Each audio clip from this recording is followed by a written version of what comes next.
बच्चों question number 13 शुरू करते हैं। भेद कीजिए। पहला है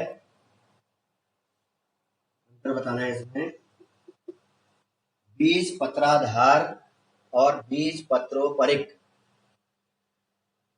बीज पत्राधार और बीज पत्रोपरिक, इसमें हमें क्या बताना है? अंतर। तो बच्चों बीज पत्राधार में पत्राधर कहने से लग रहा है बीज पत्र धर, बीज पत्र का आधारित, और बीज पत्रोपरिक, जो बीज पत्रोपरिक कहने से भी लग रहा है ये। तो बीज पत्राधर में ऋण के बीजाक्ष का वह भाग, ऋण के बीजाक्ष का वह भाग जो बीज पत्र, क्या बीज पत्र तथा मूलांकुर, बीज पत्र तथा मूलांकुर के मध्य स्थित होता है। हाँ, बीज पत्र तथा मूलांकुर, मूलांकुर से किसका निर्माण होता है? जड़ का निर्माण होता है। तो बीज पत्र तथा मूलांकुर के मध्य में स्थित होता है। तो क्या कहलाता है? बीज पत्राधर कहलाता है। और बीज पत्रोपरिक ऋण के बीजाक्ष का वह भाग, ऋण के बीजाक्ष का वह भाग जो बीज पत्र तथा परांकुर, यहाँ में बीज पत्र था, क्या था? मूलांकुर था। और यहाँ पर है बीज पत्र तथा परांकुर। बीज पत्र तथा परांकुर के मध्य में स्थित होता है। तो ये क्या कहला है? बीज पत्रोपरिक। क्या कहलाता है?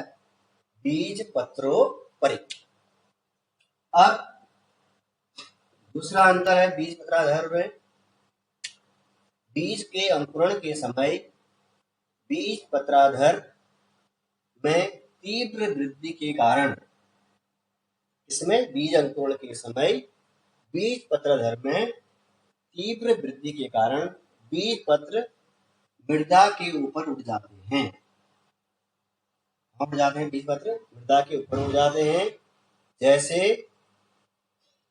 अरंडी, सेम इसके उदाहरण हैं। दूसरा उदाहरण है, दूसरा अंतर है बीज पत्रोपरिक में, बीज के अंकुरण के समय बीज पत्रोपरिक तीव्र वृद्धि होने के कारण, बीज पत्रोपरिक तीव्र वृद्धि होने के कारण बीज पत्र जो है मृदा में ही रह जाते हैं, जैसे चना और मक्का। इसमें हमने उदाहरण क्या बताया था? अरंडी और सेम। और इसमें मक्का बताया था एक, और दूसरा बताया था हमने चना। इसकी क्या है? उदाहरण है। तो बीज के अंकुरण के समय बीज पत्रोपरिक में तीव्र वृद्धि के कारण बीज पत्र जो है मृदा में रह जाता है। ये इसका पूरा हो गया। अब है ख इसका। तो यह है परांकुर चोल और मूलांकुर चोल। क्या है? परांकुर चोल और मूलांकुर चोल। सबको आता होगा परांकुर मीन्स क्या होता है? परांकुर से किसका विकार होता है? परांकुर से होता है बच्चों किसका? तने का। किसका? तने का। और मूलांकुर से जड़ का। समझेंगे इसमें पहला अंतर क्या है परांकुर चोल में। एक बीज पत्री भूमि अक्ष के बीज पत्र के, एक बीज पत्री भूमि अक्ष के बीज पत्र के जुड़ाव स्थल से ऊपर भ्रूणी अक्ष का बीज पत्रोपरिक, तथा प्ररोह शीर्ष, बीज पत्रों पर एक तथा प्ररोह, प्ररोह का मतलब तना, शीर्ष कुछ आद्य पर्णों से आवृत होता है। आवृत मीन्स क्या होता है? मुड़ा हुआ। आद्य पर्ण, आद्य का मतलब आधे पर्ण, आधे पर्ण से आवृत होता है। यह खोखली पर्णी संरचना होती है। और इस खोखली पर्णी संरचना को ही हम क्या कहते हैं? मूलांकुर चोल कहते हैं। और मूलांकुर चोल क्या है? एक बीजपत्रीय भ्रूणी अक्ष से बीज पत्र के जुड़ाव स्थल से नीचे भ्रूणी अक्ष का बीज पत्राधर तथा मूलांकुर शीर्ष, बीज पत्राधर तथा मूलांकुर शीर्ष अविभेदित आवरण से आवृत होता है। अविभेदित आवरण से आवृत होता है। इसे मूलांकुर चोल कहते हैं। क्या कहते हैं इसे? मूलांकुर चोल कहते हैं। दूसरा अंतर है प्रांकुर चोल में, यह प्रांकुर की सुरक्षा करता है। इसकी प्रांकुर की सुरक्षा करता है। और मूलांकुर, यह मूलांकुर की सुरक्षा करता है। मूलांकुर की सुरक्षा करता है। ये इसमें दो अंतर हैं। अब है गौ, गौ है आपका अध्यावरण तथा बीज चोल।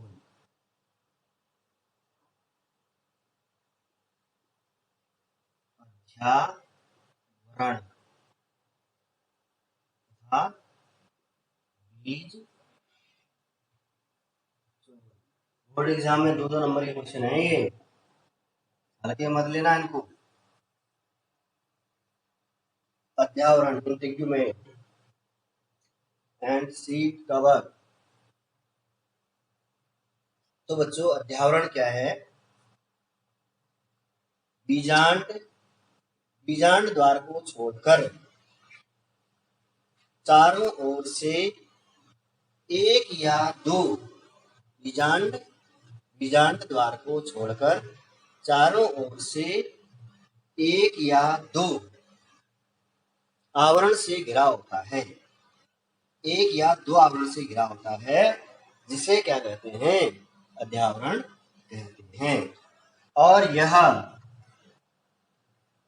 बीजांड की सुरक्षा करता है। बीजांड की सुरक्षा करता है। किसकी सुरक्षा करता है? बीजांड। और बीज चोल, बीज चारों ओर से बीजावरण से घिरा होता है।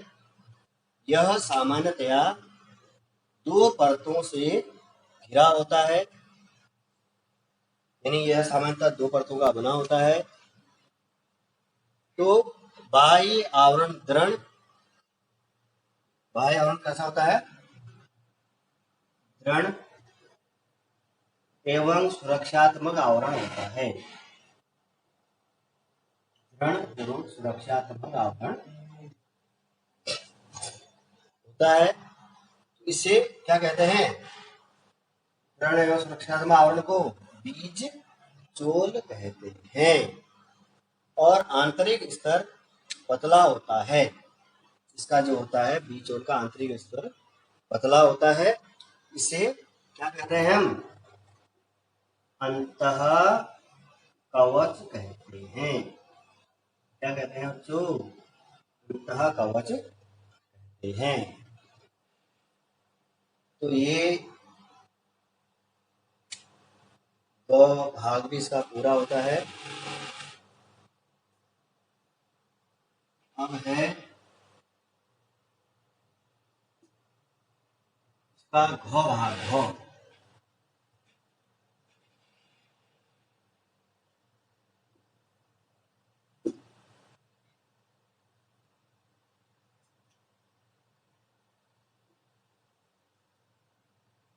तो ये है परिभ्रूण कोश।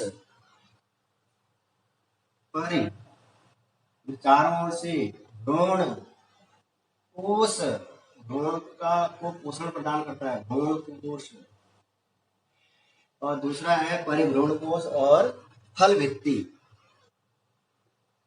फल की भित्ति। समझेंगे आप। कुछ बीजों में बीजांडकाय, कुछ बीजों में बीजांडकाय एक पतले आवरण के रूप में बचा रहता है। कुछ बीजों में बीजांडकाय एक पतले आवरण के रूप में बचा रहता है, जिसे परिभ्रूण कोश कहते हैं। क्या कहते हैं? परिभ्रूण कोश कहते हैं। तो इसके उदाहरण हैं जैसे कुमुदिनी, कुमुदिनी जानते होंगे आप। कमल रात में खिलता है, कुमुदिनी कब खिलती है? दिन में। और काली मिर्च, इसका उदाहरण है। और चुकंदर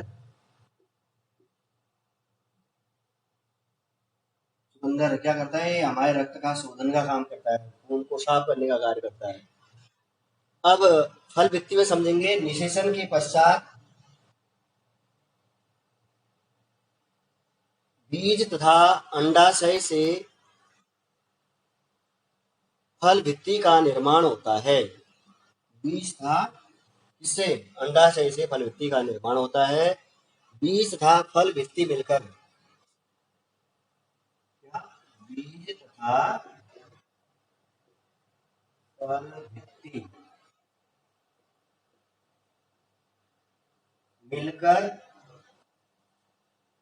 भित्ति मिलकर क्या कहलाता है? फल। बीज तथा फल भित्ति दोनों मिलकर ही इसका निर्माण होता है, फल का निर्माण होता है। और शुष्क फलों में फल भित्ति प्रायः शुष्क एवं एक परत से बनी होती है। शुष्क फल क्या होगी? जैसे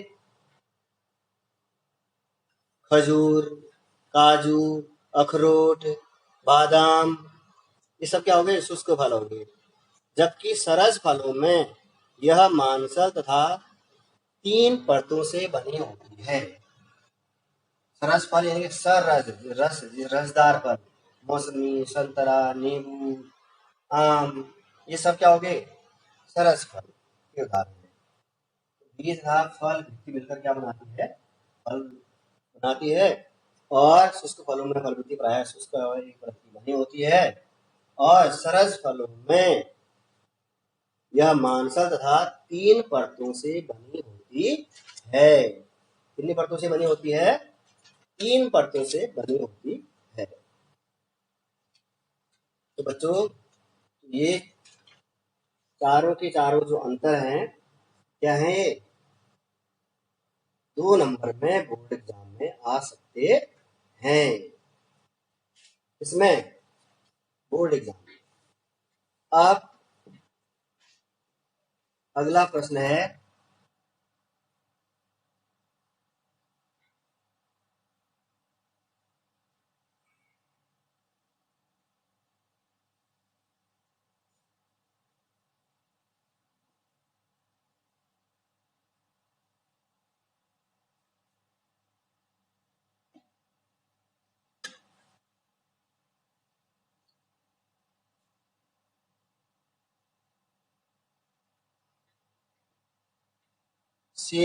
एक सेव को आभासी फल क्यों कहते हैं?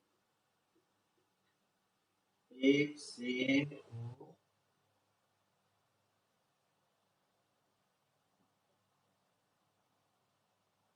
आभासी फल क्यों कहते हैं? पुष्प का कौन सा भाग फल की रचना करता है? फल क्यों कहते हैं? पुष्प का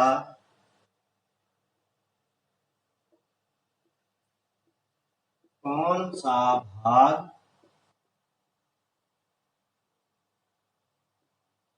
फल की रचना करता है?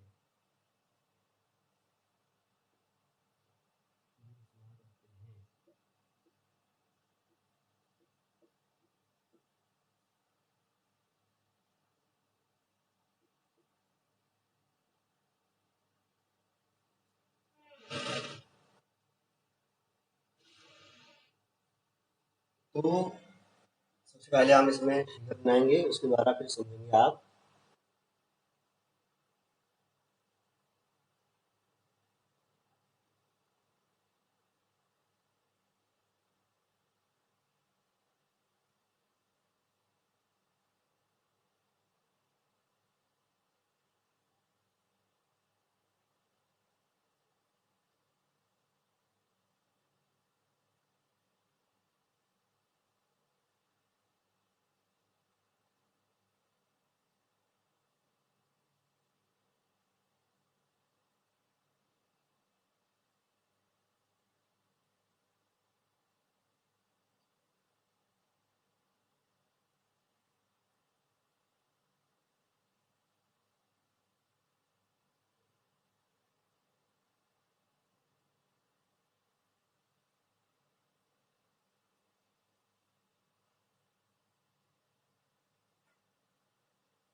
बाद है आपका अंतः फल भित्ति, मध्य फल भित्ति।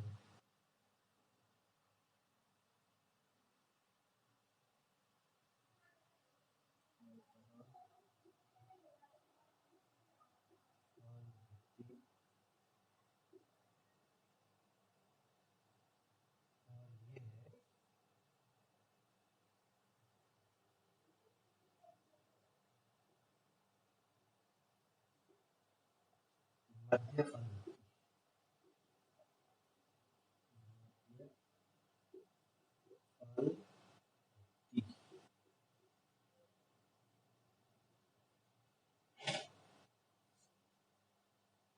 तो बच्चों ध्यान देंगे आप,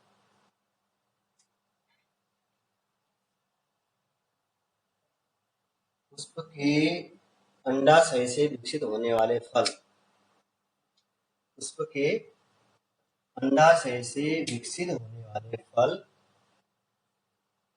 क्या कहलाते हैं? सत्य फल कहलाते हैं। पुष्प के अंडाशय से विकसित होने वाले फल क्या कहलाते हैं? सत्य फल। इससे अंडाशय। और कभी कभी फल के निर्माण में अंडाशय के अतिरिक्त पुष्प के अन्य भाग भी भाग लेते हैं। अंडाशय के अतिरिक्त पुष्प के अन्य भाग भी भाग लेते हैं। ऐसे फलों को आभासी फल कहते हैं।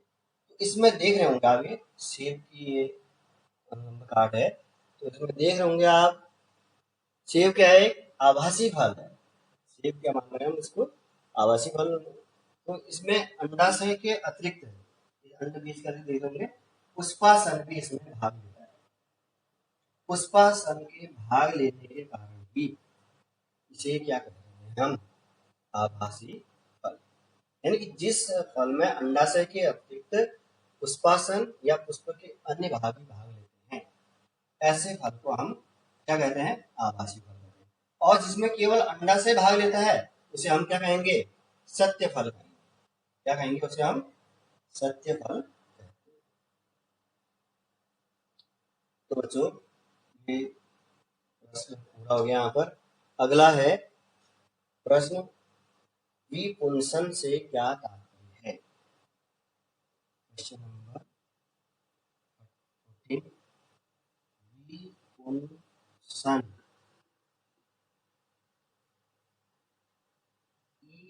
Emasculation, emasculation. विपुंसन से क्या तात्पर्य है? एक पादप प्रजनक कब और क्यों इस तकनीक का प्रयोग करते हैं? इमैस्कुलेशन। तो बच्चों विपुंसन द्विलिंगी पुष्पों में, ये पहले हम पढ़ा चुके हैं बेगिंग या भूरावस्था में, तो उसी का ये छोटा क्वेश्चन है ये।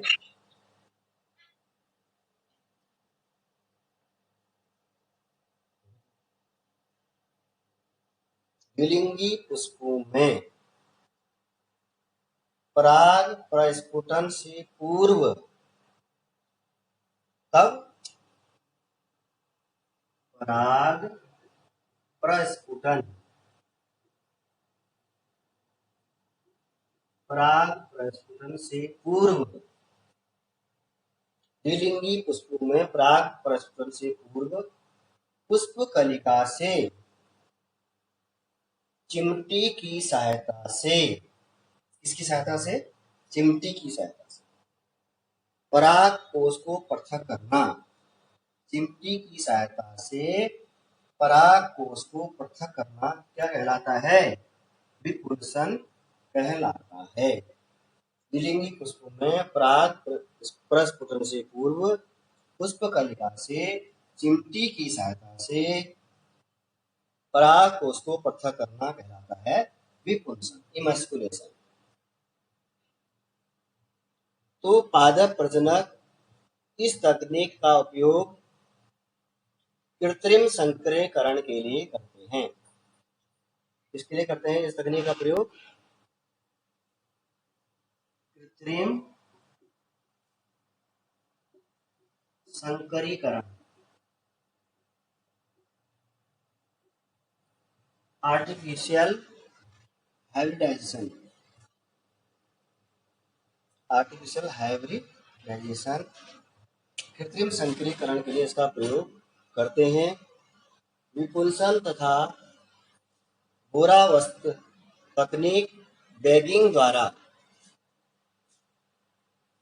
इस विपुंसन या बोरावस्थ तकनीक भी इसे कहते हैं या बैगिंग भी इसे कहते हैं, बैगिंग द्वारा फसलों की उन्नत प्रजातियां विकसित की जाती हैं। फसलों की उन्नत प्रजातियां विकसित की जाती हैं। तो ये 1 या 2 नंबर में क्वेश्चन ऐसे आ सकता है।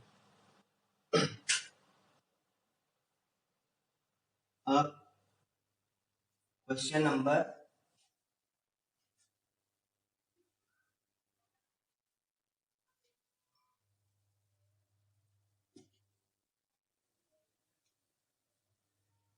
16,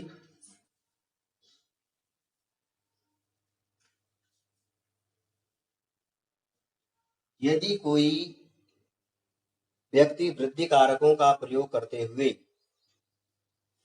किसका प्रयोग करते हुए?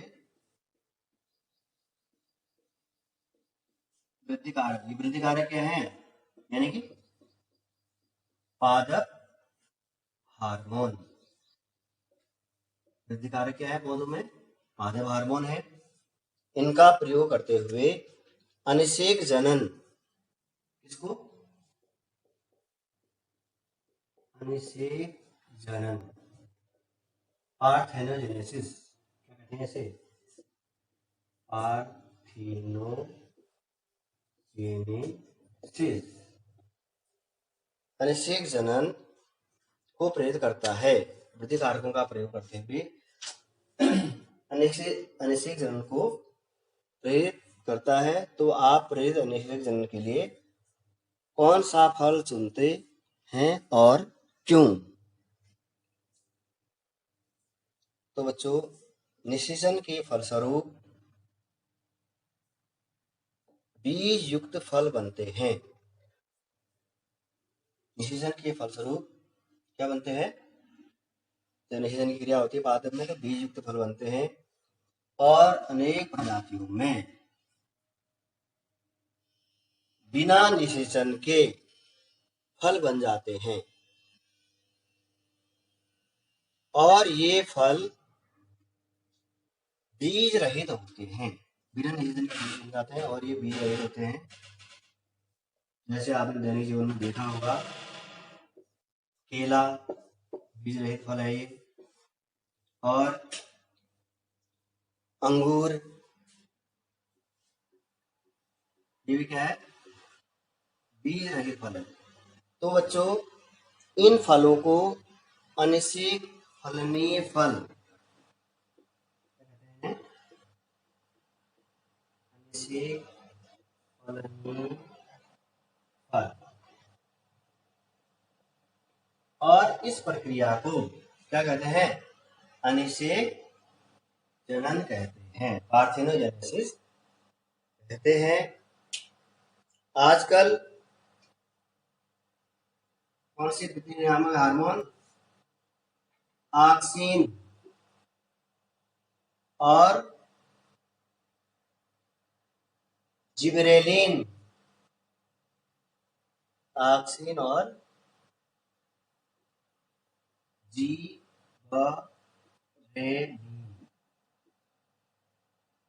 इन दोनों हार्मोनों का प्रयोग इन वृद्धि कारकों की उचित सांद्रता को क्या करते हैं?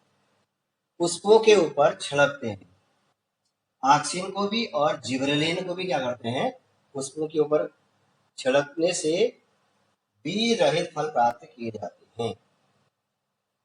तो अनिषेक जनन के द्वारा इसके द्वारा अनिषेक जनन के द्वारा कौन कौन से फल उगाए जा सकते हैं फिर व्यापारिक स्तर पर? संतरा, नींबू, पपीता,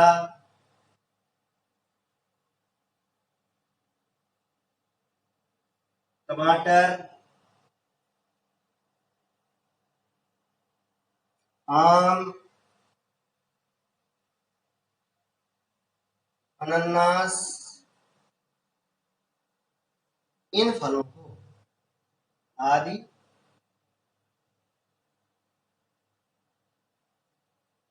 फलों को व्यापारिक स्तर पर इनका उत्पादन किया जा सकता है। इसके फलस्वरूप, इस अनिषेक जनन के फलस्वरूप एक तो इनकी पैदावार अधिक होती है और इनमें, इन फलों में पोषक पदार्थ की मात्रा भी अन्य फलों की अपेक्षाकृत इन फलों में पोषक पदार्थ भी अधिक होता है।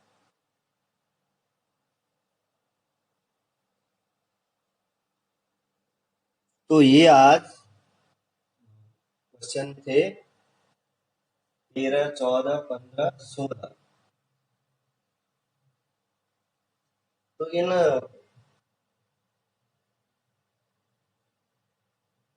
क्वेश्चनों को आप